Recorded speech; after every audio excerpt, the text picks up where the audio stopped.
Also, a side note about the seer, I did say that usually seers hear God's voice from childhood, but there are times and reasons why a seer might suppress their gift as a child, and the gift may need to be restored or reawakened in prayer.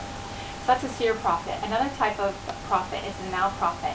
Now prophet usually hears about a person's potential, their feelings, or their present situation. So what this person hears and shares is usually not far off. Another type is the intercessory prophet, and this prophet usually hears God about how to pray for a specific person or a region or even different countries. They have a unique ability to hear God regarding a person's present situation, cities, areas, and countries. But the majority of what they hear from God is specifically meant for them to turn into intercession. So the healing prophet often hears things that bring healing to a person's life. And these words are possibly words for physical healing or for emotional healing. Of course, categorizing like this, even about any spiritual gift, is not meant to limit you.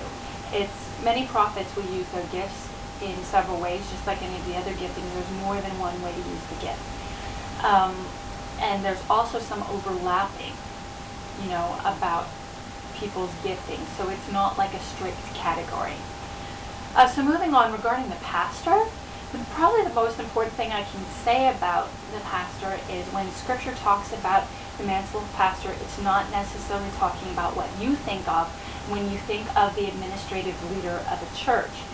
That's what we usually think of. We think of a person who makes all the important decisions in a church and preaches every week. But when Scripture talks about the pastor, it's not really referring to that. So when Scripture describes the pastor, it's talking about a specific kind of person. And those with this gifting tend to be exceptionally gentle. Others feel very comfortable around them. And the primary ministry of the pastor is to help others receive healing and to grow. However, these people are especially good with new believers, and they may work in fields such as counseling or social work. However, it's important to note that not every counselor or social worker will necessarily have this gift, and not everyone with this gift should become a counselor or social worker. A pastor may just be an ordinary guy, but people feel safe around him, and that they can share their heart with him. And a mature pastor is also a person full of love. There are some things, though, that a person with a pastoral gifting needs to be especially careful about. They can get used to those around them having needs, or even worse, they may need others to need them.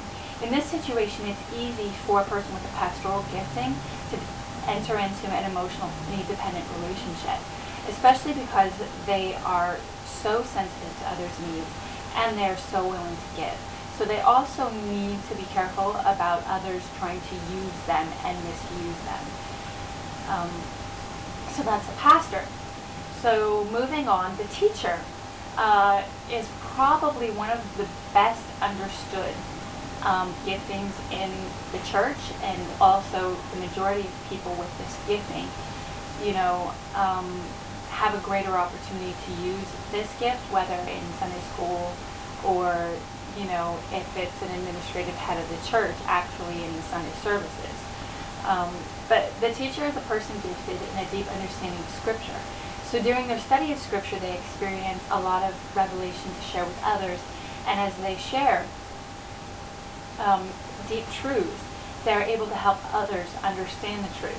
So during the sharing, God's Spirit uses these truths to bring breakthrough and growth into other people's lives. So that's the teacher. And the fifth and final one is the evangelist. The evangelist is a person especially gifted in sharing the gospel with others. Each of us are called to share the gospel, but for the evangelist, this is the focus of their life. The evangelist is able to relate comfortably to many people, and they can use deep insight into others as well as the power of God to share the gospel. So some people have no response to others sharing the gospel with them, but they will respond to an evangelist. So we personally believe that each believer fits into at least one of these 5 giftings or offices. Many people will have more than one ministerial gifting. So, but many don't know much about spiritual gifts, what gift they have, or how to use the gift that they have. That's part of the goal of us starting to share about these videos, is to help answer these questions. How can you know what your gift is?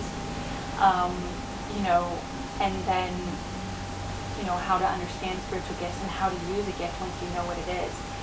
So, but I need to clarify, this is by no means a comprehensive description of the gifts. It's simply a basic introduction. Each individual is unique, and each person has a unique way of using the gift they have been given. So these descriptions are just tools and not meant to be used to put any individual in a box. Instead, the goal of understanding one's spiritual gift is to release that person, to understand better how God created them, and to release them to be able to live out their calling more fully. So thank you very much for your time. This is, again, I'm Stephanie.